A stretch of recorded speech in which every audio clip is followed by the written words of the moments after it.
for the first time in forever,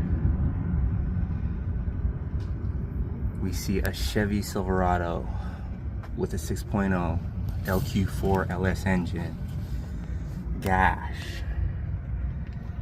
without any oil leaks.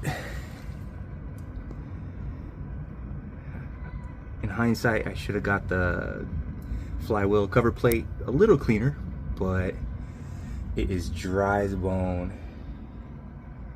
Dry as a bone. And for context, I replaced the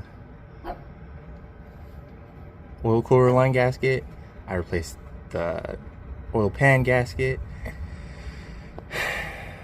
I replaced the whole oil pan.